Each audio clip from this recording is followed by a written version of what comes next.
আজকে আমি পার্বত্য এলাকার তেমন একটা কিছু বিশেষ চিত্র দেখাবো না, তবে এমন একটা জায়গার আমি আদিবাসীর একখণ্ড সংস্কৃতি তুলে ধরবো যেটা আসলে সকলের জন্য পর্যটন কেন্দ্র, বাট ওখানেও কিন্তু এক টুকরো আদিবাসী বসবাস রয়েছে।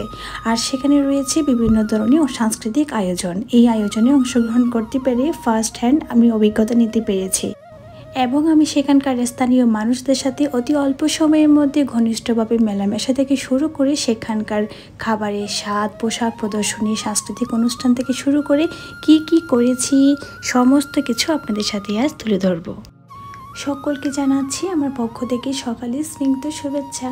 কেমন আছেন সবাই? গ্রামীণ জীবনের নতুন আরেকটি ভিডিওতে সকলকে স্বাগত জানাই। আশা করছি আমার পরিবারের ছোট বড় নতুন পুরাতন সকল সদস্যরা বেশ ভালো আছেন।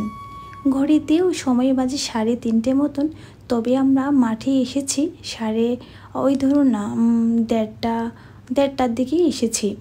যদিও আমি আমার ভ্যাকেশনে 3 পার্বত্য এলাকার মধ্যে 2 পার্বত্য এলাকার বিভিন্ন স্থান আমি দর্শন করে নিয়েছি। তারপর বাড়ি গিয়েছিলাম, বাড়ি থেকে এক দল ভাই বোন নিয়ে চলে এসেছিলাম আরেকটা রিলেটিভের বাড়িতে ঘুরতে। যদিও রিলেটিভের বাড়িটা পাহাড়ের একটু বিপরীত, এটা আপনারা বুঝিয়ে নিন যে স্থানটা কোথায় হতে পারে। পাহাড়ের বিপরীতে থাকে আর অবস্থিত আর কি। আর সেখানে এক টুকরো আদিবাসী বসবাস, আর তারা নববর্ষকে ঘিরে প্রতিদিন এই সাংস্কৃতিক অনুষ্ঠান, র্যালি, তারপর জল খেলি এইসব অনুষ্ঠানগুলো করে থাকে। আর এত কাছে এসে এইসব অনুষ্ঠান যদি প্রত্যক্ষভাবে দর্শন করা না যায় বা উপভোগ করা না যায় তাহলে কেমনে কি বলুন। মূলত আমরা পার্বত্য অঞ্চলগুলোর মধ্যে এই ধরনের উৎসবগুলো দেখে থাকি। আদিবাসী জনগোষ্ঠীর মধ্যে জলখেলি উৎসব নামে একটি গুরুত্বপূর্ণ ঐতিহ্যবাহী উৎসব রয়েছে। এই উৎসব শুধু আনন্দের নয়, বরং সামাজিক বন্ধন, সম্প্রীতি ও ঐতিহ্য সংরক্ষণে এক গুরুত্বপূর্ণ অনুষঙ্গ।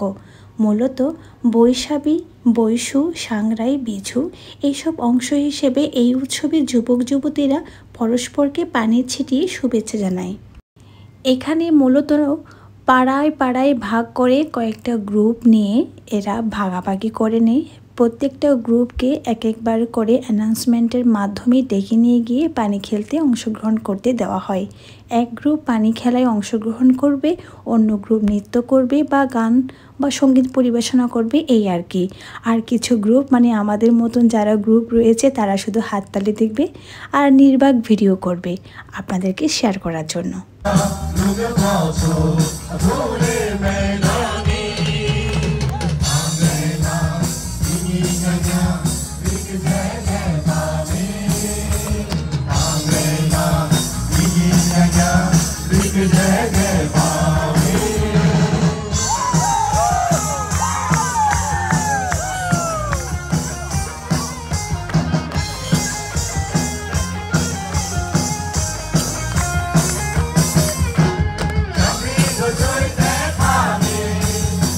আমার আসলে এখানে নিজস্ব কোনো বন্ধুবান্ধব বা পরিচিত তেমন কেউ নেই, তবে আমার রিলেটিভ তার বোনের আরেকটা ছোটো বোন থেকে আমাকে একটা ট্র্যাডিশনাল ড্রেস কালেকশন করে দিয়েছিল।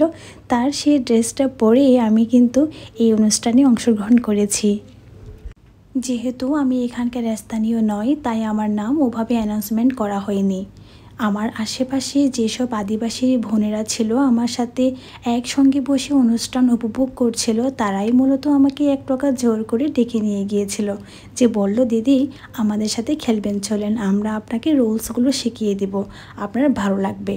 আসলে তাই তাদের ট্র্যাডিশনাল ড্রেস পরে তাদেরই এই খেলায় অংশগ্রহণ করতে পেরে আমার বড্ড বেশি ভালো লেগেছে। আমার এক্সপিরিয়েন্স থেকে আমি একটাই কথা বলবো, আদিবাসীরা আসলে অনেক মিশুকে, অনেকটা মিশুকে।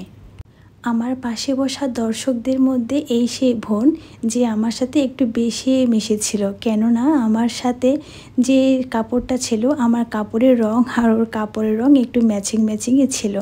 আর এই দেখুন উপর থেকে ফায়ার সার্ভিসের মাধ্যমে পানিগুলো কিন্তু সার্ভিস করা হচ্ছিল, আর সকলে গানের তালে তালে অনেকটা বেশি এনজয় করছিল। এখানে মেয়েরা মেয়ে আর ছেলেরা ছেলে, আর আদিবাসীরা আলাদা করে আর বাঙালির আলাদা করে এরা অনুষ্ঠানটা উপভোগ করছিল। খুবই সুস্থ সুশৃঙ্খল মাধ্যমে। আমার তো বড্ড বেশি ভালো লেগেছে। আপনাদের কেমন লেগেছে আমাকে প্লিজ কমেন্ট করে জানাবেন। এক্সপ্লোরিং করাটা আমার আসলে রক্তে মিশে আছে। আমি কিছু ক্ষেত্রে ইন্ট্রোভার্ট, আবার কিছু কিছু ক্ষেত্রে এক্সট্রোভার্টও বটে। যখন আমি ভার্সিটিতে থাকি তখন একটা রুমের মধ্যে ওই টেবিলের মধ্যে মুখ গুজে থাকি, আর যখন নতুন একটা পরিবেশে নতুন একটা অচেনা জায়গায় যাই তখন আমার কেন জানি না মনে হয় অপরিচিত মুখগুলো চেনা হয়ে যায়। সে দুপুর 1:30 থেকে এসেছি, অনুষ্ঠান হতেই আছে। প্রথমে একটা জায়গায় গিয়েছিলাম, তারপর তার পার্শ্ববর্তী জায়গাতে গিয়েছিলাম, ওখানেও অনুষ্ঠান হচ্ছে। আমার অনেক বেশি ভালো লাগছে। আর এদিকে দেখুন বয়স্ক মহিলাটা কি সুন্দরভাবে সাংস্কৃতিক অনুষ্ঠান এনজয় করছে। আহা, আমাদের জীবনে আর কি লাগে, দুবেলা ভাত আর ওই যে একটু গান বাজনা, একটু আনন্দ প্রমোদ, আর কি লাগে বলুন। এখানে একটি ট্র্যাডিশনাল রোল রয়েছে, সেটা হচ্ছে আজকের এই অনুষ্ঠানটা তারা তাদের ট্র্যাডিশনাল ড্রেস পরিধানের মাধ্যমে উদযাপন করে থাকে। আপনারা হয়তো খেয়াল করলে বুঝতে পারবেন এখানে কেউ শাড়ি, টি শার্ট, 3 পিস এসব কিছু কিন্তু পরে আসেনি। ছেলেরা লুঙ্গি আর একটা উপরের শর্ট, ওই কি বলে ফতুয়ার মতন পরেছে, আর মেয়েরা কিন্তু থামি পরেছে। আসলে ট্র্যাডিশনাল বিষয়গুলো এইভাবে ধরে রাখাটা উচিত বলে আমি মনে করি। আজকের ভিডিওটি আমি আর বেশি দীর্ঘায়িত করব না। সাংস্কৃতিক সন্ধ্যার মাধ্যমে আমি আমার ভিডিওটি এখানে সমাপ্তি করলাম। যে যেখান থেকে আমার ভিডিওটি দেখেছেন সকলকে অসংখ্য ধন্যবাদ। সকলে আজকের এই ভিডিওটি কেমন লেগেছে আমাকে প্লিজ কমেন্ট করে জানাবেন। সকলে ভালো থাকবেন, সুস্থ থাকবেন এবং সাবধানে থাকবেন।